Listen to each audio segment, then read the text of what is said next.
Those Iranian missile launches into Israel has caused major air routes through the Middle East to be closed. Joining us now for more on that is the aviation editor at airlineratings.com, Geoff Thomas. Geoff, good to see you as always. Thanks for your time. We're seeing Pleasure. Airlines around the world reacting quickly to this. They're rerouting their flights.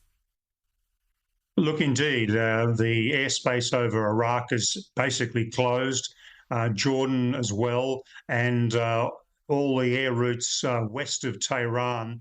Also, there's no aircraft operating in those either.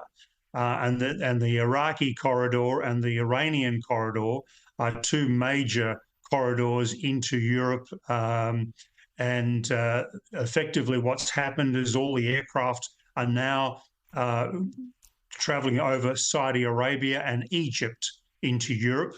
And there's very heavy congestion there because all the aircraft on those two other basic corridors are now over Saudi Arabia and into Egypt, across Cairo into the Mediterranean. So there's very heavy traffic, and passengers can expect some sort of delays.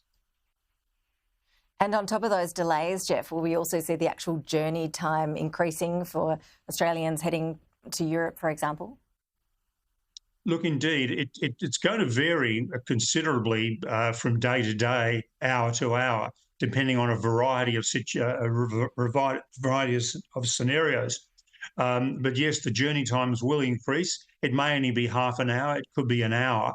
It depends a lot on air traffic control, because with congestion, what's going to happen is the air traffic control will put aircraft into holding patterns to slow them up as they deal with the amount of traffic, which is now really focused on one corridor over Saudi Arabia and Egypt. So it's hard to predict exactly what the delay is going to be, but I would say 30 minutes to an hour would be what passengers could expect. Geoff, while we have you, I wanted to get your thoughts on the Virgin-Qatar deal. What do you think it's going to mean for the Australian aviation sector? Will we see more choice for travellers? Will we see lower fares perhaps as a result?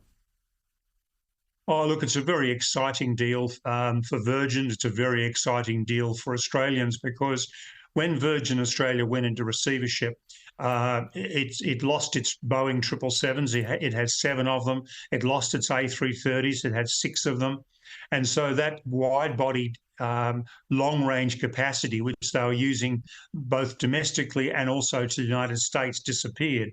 Now, you know, they're reborn with Bain Capital and looking to stretch their legs, looking for a longer range capability. This deal with Qatar is going to provide them with that basically from the middle of next year onwards. So that's going to really fast track their evolution and their rebirth.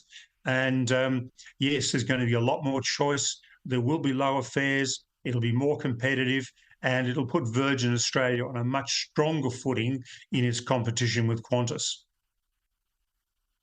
Geoff Thomas joining us live there from Los Angeles today. Really appreciate your insights. Thanks so much. Pleasure.